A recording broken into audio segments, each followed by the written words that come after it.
I don't know what I'm doing. And I mean that from the perspective of I'm literally, it's almost 2 a.m. and I'm sitting in bed when I really should be sleeping, and instead I'm filming. I also mean that in the sense of like my life. Don't know what I'm doing with that. Like I have an idea. Then like every time I think that I kind of know what I'm doing, I get like slapped across the face. Metaphorically by the universe. By my own hand, I should say, because I'm a firm believer that our souls are like way too big to fit in this tiny body, and I do believe that there's like this beautiful giant spiritual part of me also like hand in hand with the universe smacking me across the face. And this time the smack across the face was dysthymia, which is like a lesser but still very potent form of a depressive episode. It's not a depressive episode. It's decreased in magnitude, but it still shares a lot of similarities, just I guess, like I said, decreased in magnitude. And then I get hit with hypomania kind of right after, which is same idea. Not mania, a decreased level of it. This isn't something I medicate for. It's not something my therapist even recommends I medicate for, especially because I genuinely haven't had this cycle happen in so long. And that is just, that's incredible. Now that I say that out loud, every insecurity that I have about my careers and like everything in my life, I can at least know that I worked on myself enough to create stability,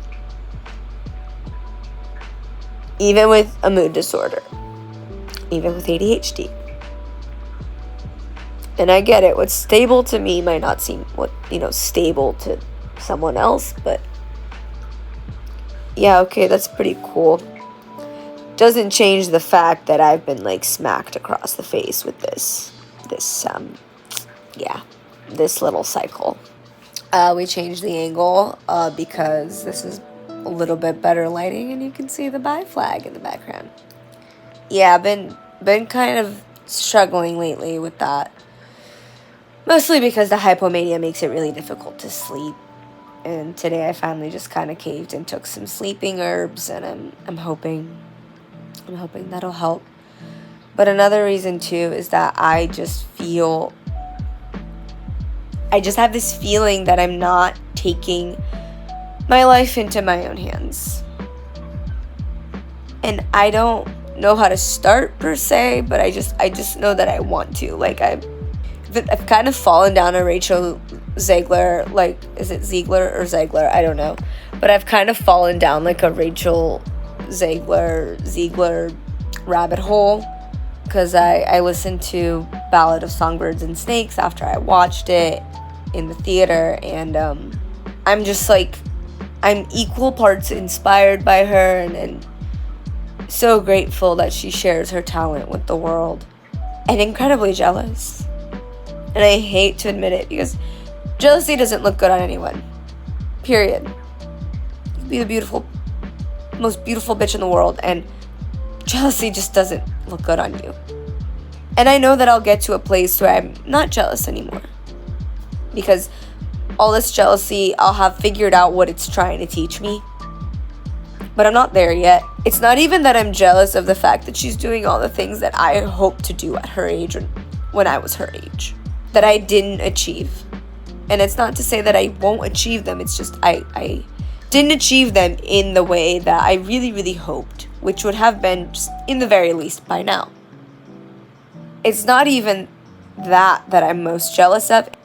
And I don't know if she started her YouTube channel when she got booked for West Side Story, or if she had it before. I have no idea. But even just the fact that she does have a YouTube channel, and the reason she has a YouTube channel is because she likes to control the narrative, considering the fact that she's, becoming a very famous actress and whatnot. And that just spoke to me on like such such a deep level, because it's almost like she found a way to hack the system, in the sense that through having her YouTube channel and being as authentic as she is on there, a part of her fame will always be due to just her being her.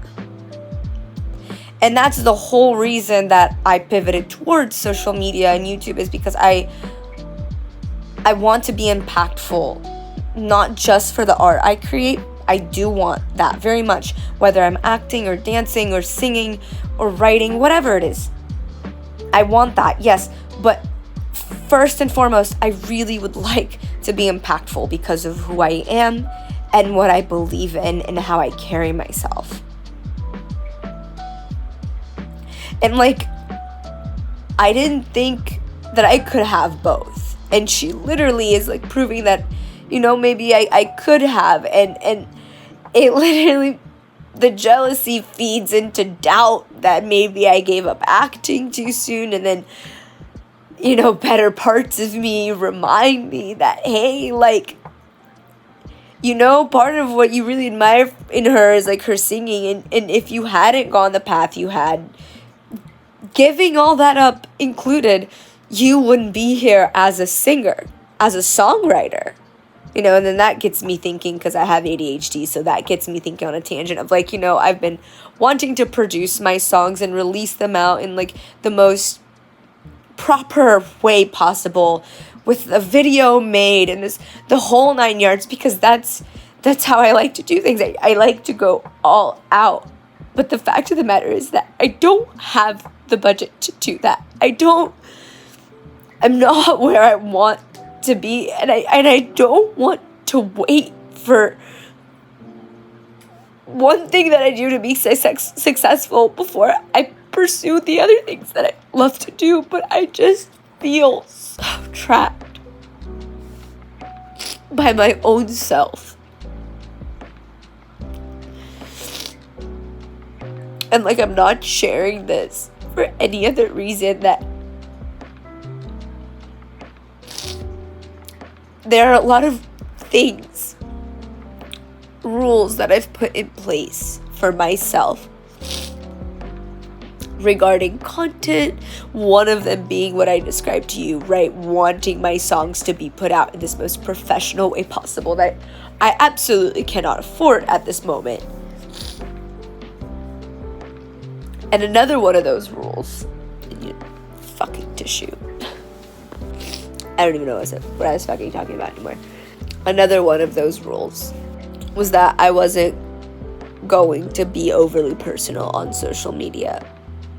And that sounds silly, because I like cry in my reaction videos, and I do put out personal like podcasty videos where I just talk about my life and stuff like that. But even those, I always attempt to do it once I've figured those things out. And rarely do I put something out much like this, where I'm literally like in the depths of it trying to figure it out, right? Typically it would be, I was really jealous, and then I came to this place, and I'm starting to feel much like the rule about me having to put out my music in a certain way. I'm starting to feel like that rule might be holding me back. That maybe, this is what I'm terrified the most, obviously, and it's inevitable, so I literally just have to like get over it, figure out how to deal with it, but like, that my vulnerability will make me,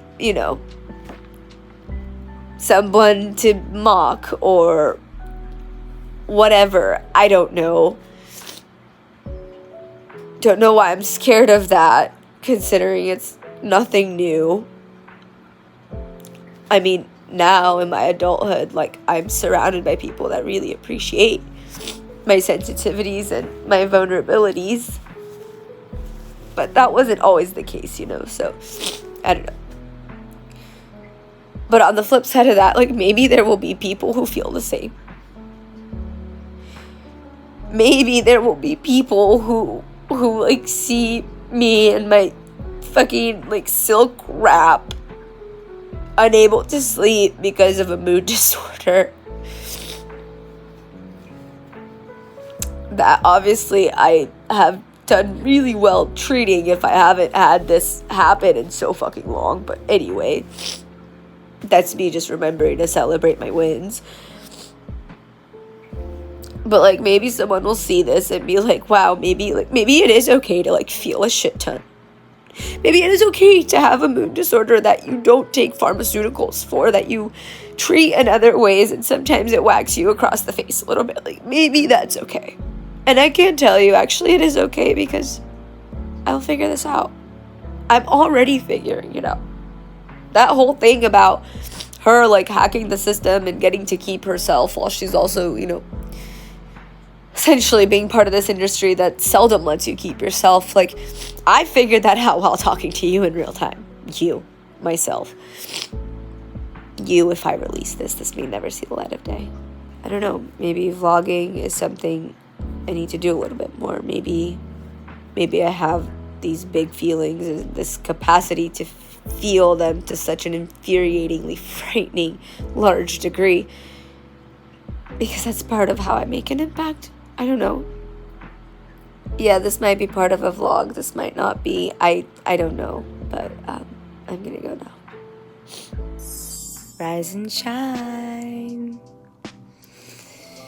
I woke up today with 2 votes on my community post. 2 people said that they would be interested in vlogs. So here I am. Today I got a bit of a wacky day. I gotta go feed my friend's dog and walk him and hang out with him for a little while. And then I'm gonna come back home because I'm like right up the street from her. And then I will be getting ready to go to work. Trying to figure out my life right now. Might just go and feed him and walk him and then come back here, grab all my stuff, and head over there. Because I told her I'd hang out with him, so. Yeah, that's what we got going on. Let's get the day going. I suppose I can try to vlog a little bit today before work and see how this goes. This will be a fun adventure to figure out if I want to edit it or if I'm going to have James edit it. I guess we'll see. Okay.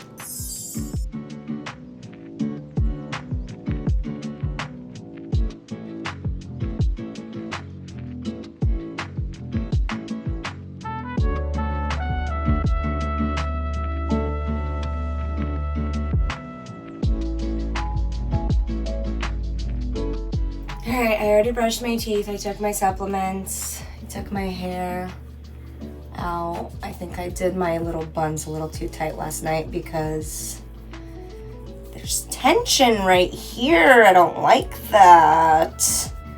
Protective styles need to be completely free of tension, so that is on me, and I'm gonna have to do that better next time. But the curls look good. So I'll just massage this tension out right now. Oh my god. Typically I don't like to touch my hair like this, but this is what we gotta do right now. I do have a scalp massager. I guess I could grab that. Yeah, anyway, pretty anxious today. Kind of just feel like I don't have a lot of the day to myself because I did, promise my friend that I would go take care of her dog and hang out with him and stuff, and I love the dog. Let's see if I can show the dog a little bit on today's vlog.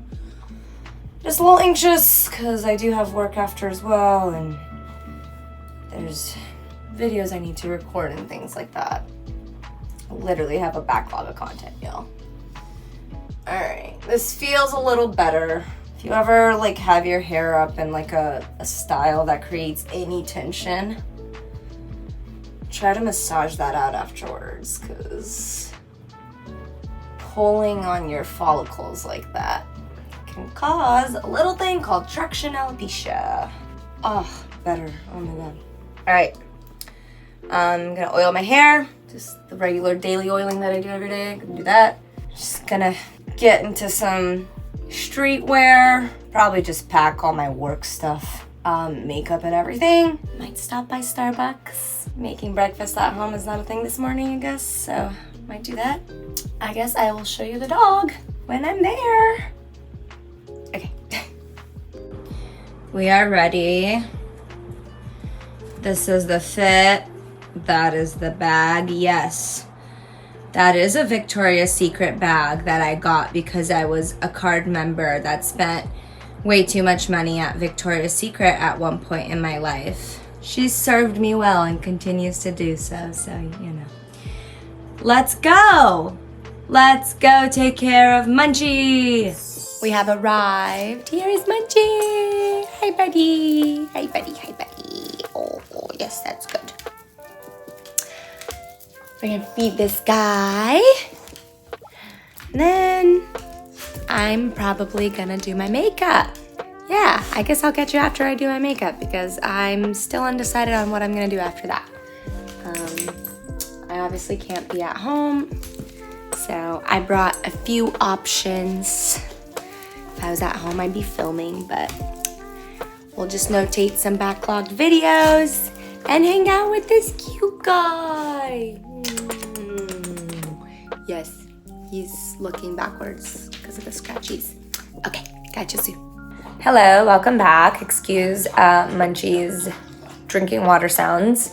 I did my eye makeup because I would have taken forever if I did my whole thing. So tonight at work, we have our very first event. I work at this really fun place in West Hollywood.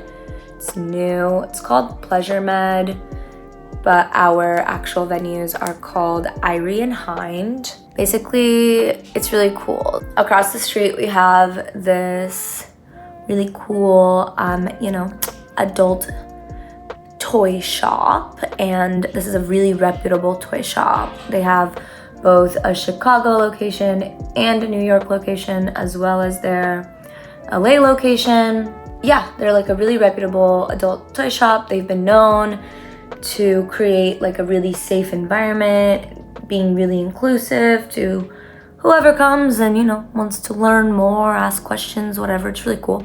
And the owner decided that he really wanted to get in on hospitality, and he really wanted to bring an elevated dining experience to cannabis consumption, which is kind of interesting. The laws are really interesting out here in California for consumption lounges for cannabis. One of the laws that's kind of interesting, I don't fully understand it, because they don't have this issue when alcohol is being consumed. In fact, usually it's encouraged. And I feel like with cannabis, it should be the same, but whatever. Consumption lounges are not allowed to have, kitchens.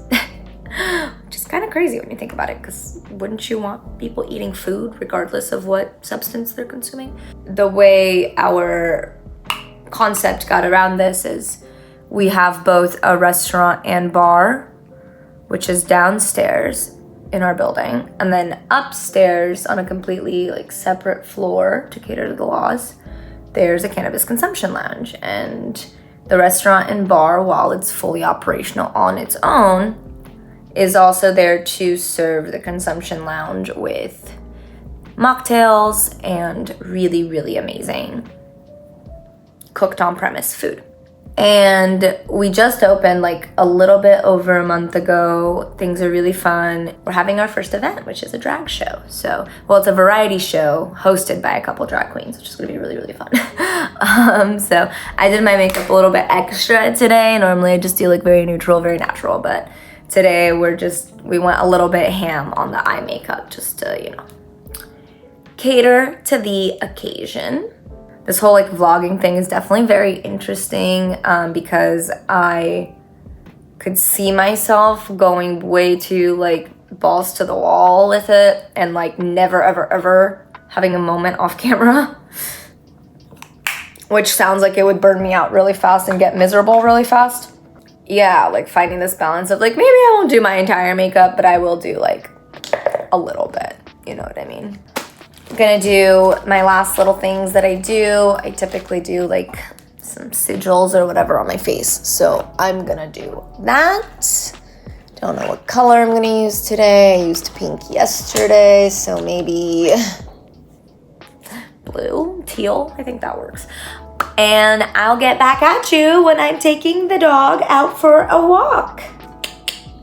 All right, we have made it outside. Forgive the vertical angle, but this is just the best way that I guarantee that I don't give away anybody's personal information, like license plates or house numbers or any of that. Took me forever and a day to put his harness on, but I finally figured out at least a way that it works and looks comfortable for him. I'm definitely gonna have to ask my friend to be like, yo, I need you to include a video of how to put that thing on.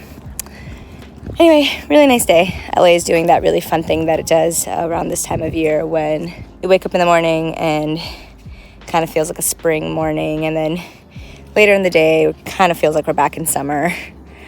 And then you get to evening and it's like, ooh, autumn came, and then winter and you're like, or night and you're like, woo, we must be in winter now.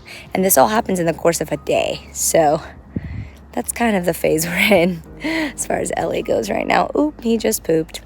I'm gonna have to pick that up. Give me a second. All right, we did it. Thank goodness for tiny dogs with tiny poops. As much as I love myself a lab or golden retriever or German shepherd, even a sweet little pit bull. I say like they're little, but you know what I mean, a sweet pit bull. They're all sweet, by the way. Just because some of their genetics get brought up through bad raising, it doesn't mean they're not sweet. They really are. Regardless, I love big dogs as well, but cleaning up big poops just is not for me. So, really appreciate that he's got tiny poops. Although, of course, I wouldn't mind taking care of a friend's dog if it's big. Not like I have to do it every day. It's more like I have an issue with it if I have to do it every day kind of thing. I'm really sensitive to smells, you know. Pretty successful, I feel, vlogging today a little bit. I know I haven't vlogged a whole lot, but I think I'm just really trying to get into the swing of it for when my life does have like more exciting things happening. You know, I'm gonna have more of a structure and more of an idea of how to like vlog it, because I did want to vlog Disney World and I just wasn't able to do it because honestly it's just vlogging's a whole new thing for me, and I have to figure out how to integrate it into my life without, like I said before, going so balls to the wall that I just go way too hard and never have privacy ever again, which is obviously not sustainable. So really the rest of the day is going to be pretty simple for me. I'm going to hang with this guy, probably go out in her backyard and notate some of the videos that I have coming up to record. After that, I am probably gonna, hi there. After that, I'm probably going to go home and just drop my stuff off and change for work. Wow, that's like a really amazing stacked rock, although I think someone actually glued that rock there. That's kind of incredible. Defies gravity. Yeah, I'm gonna drop my stuff off, get ready for work, and then head to work. And there's a good chance I'm gonna be coming back here to feed him at nighttime. But if not, I'm gonna go home and probably get a couple or one or two more videos recorded. So not a huge day or anything, but I hope you enjoyed this little bit of trial vlogging for embodying mystical knack. Come on, buddy. Yeah, I'm gonna have to get used to this vlogging. Oh, are you stuck? Are you stuck? Let me help you. Thank you. Come here. Definitely gonna have to get used to people staring at me while I talk to myself on camera. You know, small price to pay to expand the content, and this really feels right. So if today's vlog ends up being like way too long already, maybe I will include the next time I vlog, which will either be maybe tomorrow or actually it's probably gonna be tomorrow because I have a day off tomorrow, and I think vlogging on my day off is a lot easier, and you know, hopefully I can get some more like fun content for you in the sense of like maybe I'll be working on some stuff, you know, because today, hey, no, we don't eat plants. We don't eat plants. No, thank you. We don't even know if that's toxic anyway. Don't do that. You know, I'll probably be vlogging tomorrow, and so regardless, if this ends up being the end of this vlog, thanks for tuning in. If this isn't all that long and I end up you know, giving you, I guess, like the next few days, then I look forward to that. And I really appreciate the support. Okay, so the wind died down and I had something to add while we're on our way back inside. It is that since I've shared about my hypomania that I've got going on right now, I wanted to share that another symptom of it that I've noticed is being like extra irritable. Like to the point where it really does feel like I go from like 0 to 100 over something that really normally I wouldn't go 0 to 100 or even like 0 to 34. You know, just part of my therapy, part of my treating my mood disorder is kind of picking up on these things and being aware. I can hopefully mitigate like my irritation and things like that. So I just wanted to share that because I recognize, I say mood disorder, and I feel like most people automatically are like, oh my God, that girl needs medication.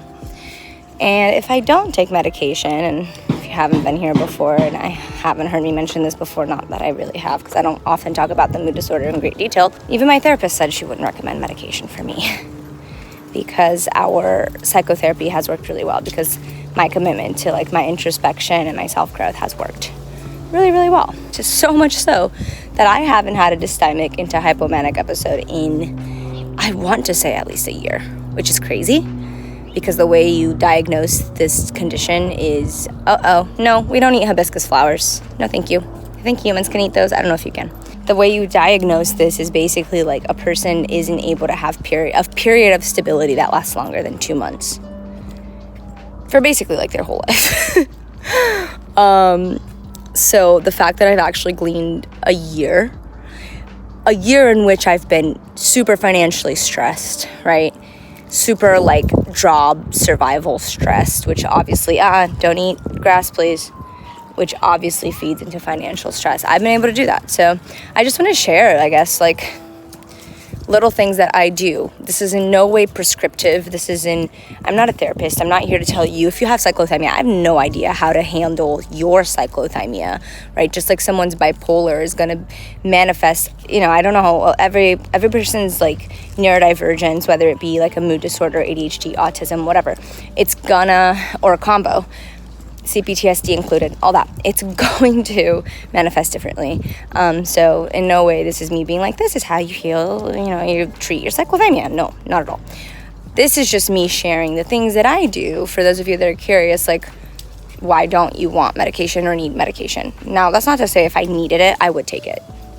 I'm just not at a place in my life, and I never have been, where I really needed it. My body just doesn't do well with heavy chemicals and pharmaceuticals as a whole. So if I can avoid it, I will. And one of the ways that I avoid it is by being highly introspective and trying to create as much awareness and acceptance for these phases that I go through as possible. I'm very much committed to living very cyclically, which means that I'd like to flow with the cycles of the earth. I'd like to flow with the cycles of the moon. I know that sounds probably really woo-woo and ludicrous to some of you, but that hummingbird just validated me. So they are a totem animal for me. So whenever I see them, I kind of take it as my higher self being like, hey, remember, joy is important and you're on the right path. So right when I said that, I heard a little, which is their little sound that they make. So it's kind of cute. They make like little kissing sounds. Stop eating plants, my man. I create awareness and I create acceptance, and I really do feel that allows me to move through those phases a little bit easier. Because for me, listen, what made the dysthymia and hypomania the worst for me was when I didn't know what was happening, and it genuinely felt like my system was just out of control all the time. And when I put a label to what it was and started to understand its patterns, it became a lot easier to deal with. And weirdly enough, I think that I've been able to create this stability because I've garnered a sense of complete acceptance for the fact that I will go through these cycles as I live my life. For some people, they would want to medicate that away, and that's fine. That's not my reality at this point in time. One of the ways is I notice, and I've noticed that I've kept really, really irritable. So something that I want to do is just be very, very mindful of that irritability and judge is it really hypomania, or am I really like validly irritated with something that deserves the magnitude of my irritation. You know, that introspection helps me a lot. Also helps me with the acceptance part, all of it.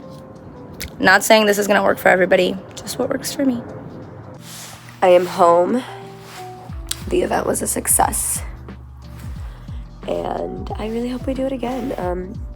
It was really fun. It was super, super fun. That is my Wednesday. Like I said, I will probably see you for tomorrow, for Thursday. And yeah, I hope y'all sleep well. Catch you way sooner than it's humanly possible.